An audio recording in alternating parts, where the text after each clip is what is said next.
De Sainte-Agathe-des-Monts, Pierre-Luc Dubois s'entretient avec TVA Sport aujourd'hui. Je suis très heureux de le retrouver parce que Pierre-Luc, d'abord, salut.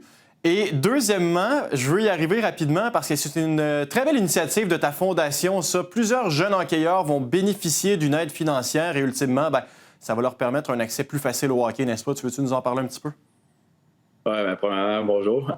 Mais deuxièmement, c'est quelque chose que je suis très fier avec la NHLPA.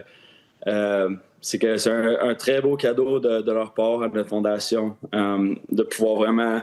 Les dernières années ont été un peu compliquées avec la COVID et tout, mais de pouvoir vraiment tout repartir avec le gros don qu'ils nous ont fait. Ça va vraiment aider. Ça va vraiment aider beaucoup de jeunes dans la région du Bas-Saint-Laurent et de Bécomo. Fait qu'on est très contents pour ça.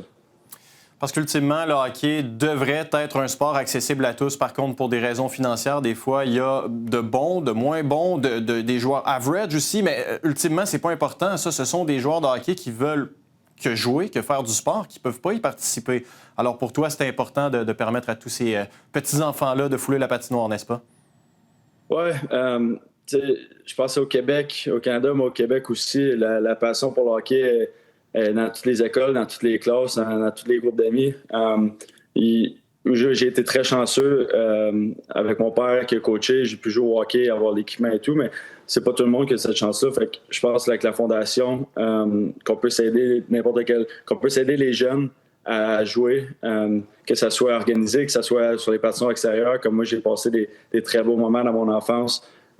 Juste qu'on partage toute cette même passion pour le hockey, qu'on puisse jouer, que ce soit une fois par semaine, 5 fois par semaine, mais juste d'embarquer sur la glace avec nos amis, de sentir la glace sous nos pieds, de marquer des buts, d'avoir ce plaisir-là. Je pense que c'est très important.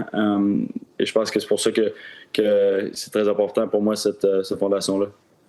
Parce qu'avant d'être le Pierre-Luc Dubois qui porte un uniforme des Capitals de Washington, tu as été le Pierre-Luc Dubois qui avait un chandail d'hockey mineur, qui connaissait de beaux moments avec ses chums sur les patinoires. J'ai envie de te demander ton plus beau souvenir enfant au hockey. Ce serait lequel? Honnêtement, j'en ai beaucoup, mais comme je t'ai dit, pour moi, les plus beaux moments, je pense, c'est à la patinoire extérieure. Mon autobus me débarquait à 4h30, j'allais à la maison, je mangeais le plus vite que je pouvais. Par ça, mes parents me débarquaient à la patinoire extérieure.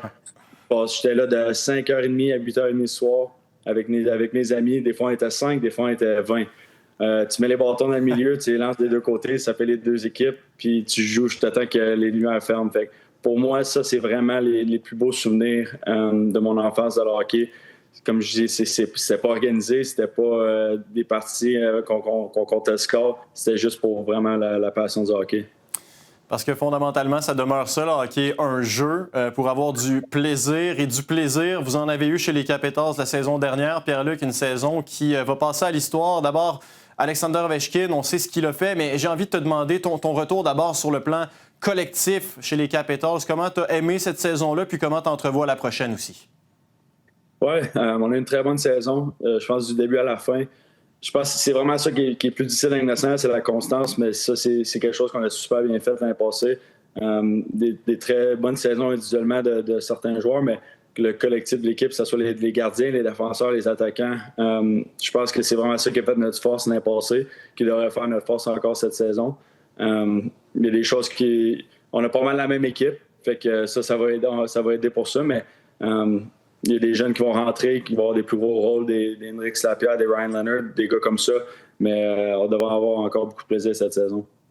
Je vais te faire une confidence. Alexander Ovechkin, moi, quand j'étais jeune, c'était mon idole. Alors, j'étais là à son match où il a brisé le record. Il y a quelqu'un qui a pris une photo. Je ne sais pas c'est qui, la photo m'est parvenue. Puis moi, j'ai reçu ce cadre-là en cadeau de la part de mon père. Alors, ça a été un beau moment pour moi, journalistiquement. Mais, tu sais, on a environ le même âge. Tu as 27 ans, j'en ai 30. Et tu m'as déjà raconté que avant même ton arrivée dans la Ligue nationale, Alex Ovechkin, c'est un gars spécial pour toi.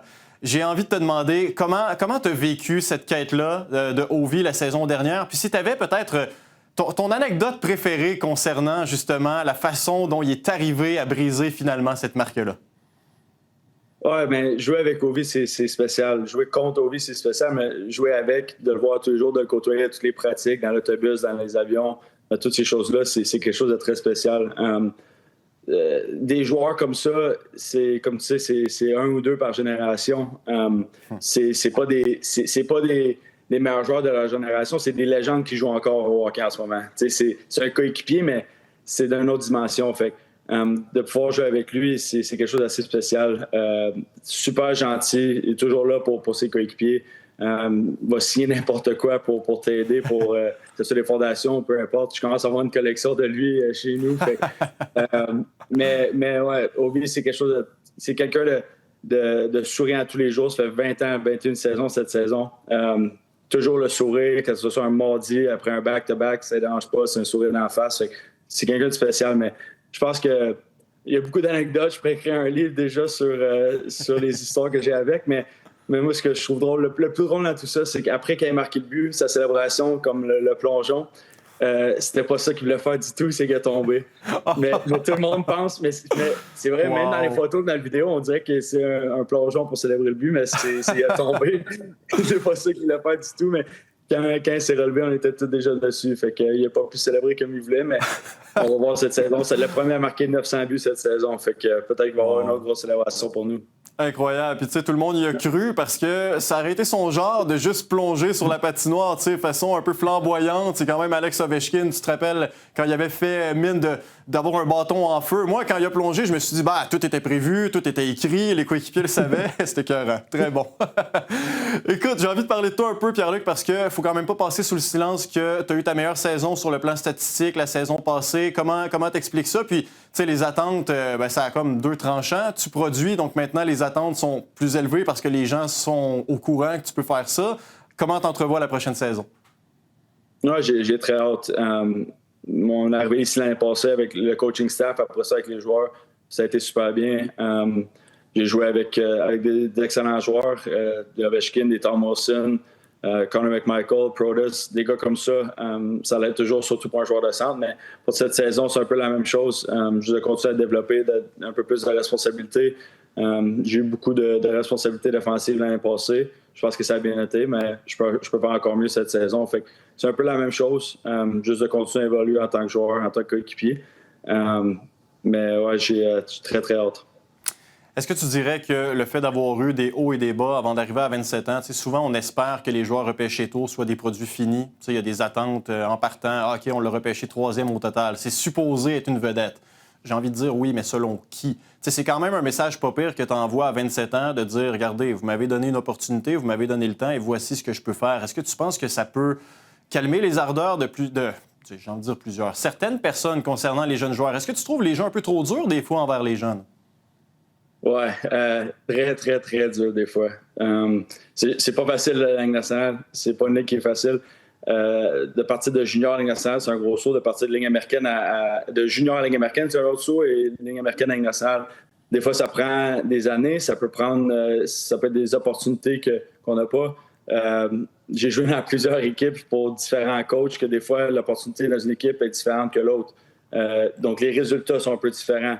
Il y a beaucoup de choses dans le hockey qu'on ne peut pas contrôler, qui peuvent être frustrants par moment, mais c'est juste de continuer à travailler fort, tête base, et peu importe ce que les gens disent, de savoir qu'est-ce que nous, on peut faire. Fait que moi, ça a été ça pendant les années. J'ai eu des très bonnes saisons que j'étais content. Après ça, des fois, j'allais dans différents environnements que les opportunités étaient différentes. Tu peux un peu plus critiquer dans ces moments-là, mais la personne que tu es, le joueur que tu es ne change pas. Fait que pour moi, d'arriver à Washington, d'avoir cette chance-là, d'avoir un coaching staff qui faisait confiance en moi et des joueurs qui faisaient confiance en moi, ça a été un cadeau. Fait que tout ce que je pouvais faire à passer, c'est un peu leur redonner la confiance qu'il y avait en moi. Difficile pour moi de te laisser avant de t'en poser une petite sur le Canadien. Pierre-Luc, écoute, depuis plusieurs années, quand on regarde le portrait dans l'Est, on regarde les Caps, évidemment, on regarde les Maple Leafs, on regarde le Lightning, les Panthers, et on se dit ces équipes-là vont être très difficiles à battre. Là, soudainement, Kent Hughes se met à bouger. Il y a des joueurs de qualité qui débarquent à Montréal. Puis moi, je suis curieux d'avoir l'avis d'un gars qui les a affrontés récemment en série, puis qui suit probablement un petit peu. Comment tu perçois le Canadien en vue de la saison prochaine? C'est quoi affronter cette équipe-là? Puis, c'est quoi l'opinion générale sur le Canadien? Je pense que l'opinion générale, bon, je peux pas parler pour tout le monde, mais je pense que... Chez les Caps, mettons. Ouais, mais c'est une jeune équipe excitante avec des bons joueurs. Je pense qu'ils ont fait des bons échanges. Tu regardes un échange comme Noah Dobson, ça fit dans leur timeline, dans leur groupe d'âge, dans tout ça. Je pense que ce qui est difficile dans la Ligue nationale, comme j'ai dit, j'ai joué pour plusieurs équipes. Ce qui est difficile, c'est de passer d'une équipe aspirante à une équipe qui va faire les séries à toutes les saisons, à une équipe qui peut gagner une Coupe Stanley à toutes les saisons. Ces plateaux-là, je pense qu'ils sont très difficiles à passer d'un plateau à l'autre. Il y a des équipes qui, ça fait 12 ans, qui se disent qu'on va faire les séries cette saison et qui ne les font pas. Je pense que l'année passée, Montréal a fait un bond. Ça a été une très bonne équipe. Ils ont vraiment vu c'était quoi la course aux séries. Ils ont vu c'était quoi une première ronde. Je pense que ça va les aider, c'est sûr, pour cette saison. Et bon, j'espère que nous, on va gagner la Coupe Stanley, bien sûr. J'ai plus David Savard qui joue pour le Canadien, moi, un de mes meilleurs amis pour les suivre autant, mais j'ai quand même une couple d'amis qui jouent pour eux. Fait que on les suit toujours un peu. Pierre-Luc Dubois, je te souhaite, parce qu'on sait que tu es un bourreau de travail, tu t'en vas t'entraîner. Alors, bonne séance d'entraînement. Je te souhaite aussi un bon camp d'entraînement pour le plaisir de te recroiser dans plusieurs arénas de la Ligue cette année. Merci beaucoup. Salut.